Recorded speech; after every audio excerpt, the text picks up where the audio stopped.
സിനിമയിൽ അഭിനയിക്കാൻ പോകണം, എങ്ങനെയുണ്ട് പ്രതീക്ഷ? ആദ്യമായിട്ടല്ലോ, ഓൾറെഡി ഫിലിമിൽ എസ്റ്റാബ്ലിഷ്ഡ് ആണ്.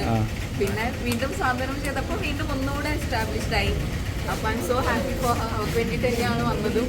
പിന്നെ അഭിലാഷ് ഏട്ടനും ഈ പറഞ്ഞ പോലെ അവിടെ എല്ലാവരും സ്റ്റേജിലെന്ന് പറഞ്ഞത് വളരെ സത്യമായിട്ടുള്ള കാര്യമാണ്. ആള് വിളിച്ചിട്ടുണ്ടെങ്കിൽ ഡെഫിനറ്റ്ലി നമ്മൾ വരും. അങ്ങനെ ആള് ഭയങ്കര ജെന്യുവൻ ആയിട്ടുള്ളൊരു പേഴ്സൺ. അപ്പോൾ ആളുടെ ഒരു മലപ്പുറത്തിന് നെക്സ്റ്റ് ടീം എന്ന് പറയുമ്പോഴത്തേക്കും ഇറ്റ്സ് എ ഹ്യൂജ് മൂവി.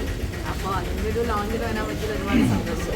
ഗോപിക്ക് എന്തെങ്കിലും പറഞ്ഞിരുന്നു സിനിമയിൽ കയറാൻ പോകണം, ഞാൻ നായികയാവാൻ പോകുന്നുള്ളൊരു എന്തൊക്കെ പറഞ്ഞിരുന്നു? ഫസ്റ്റ് തന്നെ ആളെ അറിയുമ്പോൾ തന്നെ ഫസ്റ്റ് പറഞ്ഞിരുന്നു. ഭയങ്കര സന്തോഷമായി. അതുപോലെ ഭയങ്കര ഹാപ്പിയാണ്. I am so happy and excited for അവളൊരു നെക്സ്റ്റ് ബിഗ് ഹ്യൂജ് സ്റ്റെപ്പാണ്. I wish more and more success for her career.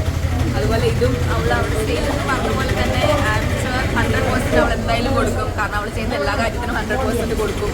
അപ്പോൾ ഇതും അവൾ അങ്ങനെ തന്നെ ചെയ്യും. I am waiting. ഇത് ഷൂട്ട് തുടങ്ങി, ഇതിൻ്റെ എല്ലാ കാര്യവും അറിഞ്ഞ് അത് ഒരു വലിയൊരു സക്സസ് ആയിട്ട് ഓൺ സ്ക്രീൻ വരുന്നത് വരെ വെയിറ്റിംഗ് ആണ്. ഈ സീരിയലിൽ നിന്ന് സിനിമയിലേക്ക് വരാമല്ലോ. അപ്പോൾ ഷഫ്ന പണ്ട് സിനിമയിലൊക്കെ ഉണ്ടായതല്ലേ, അപ്പോൾ എന്തെങ്കിലും ടിപ്സ് ഒക്കെ പറഞ്ഞിട്ടുണ്ടോ ഗോപി? അവൾ ഓൾറെഡി സിനിമയിൽ ചെറുതിലേ തൊട്ട് ചെറുപ്പത്തിലല്ലേ, ബാലേട്ടനിലെ ശിവത്തിലല്ലേ ഉള്ളൂ. ടിപ്സ് ആയിട്ട് കൊടുക്കേണ്ട ആവശ്യമൊന്നും ഇല്ല.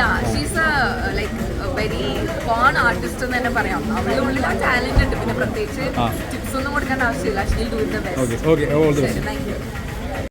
കൂടുതൽ വീഡിയോസിനായി B4 Place ഫോളോ ചെയ്യൂ, സബ്സ്ക്രൈബ് ചെയ്യൂ.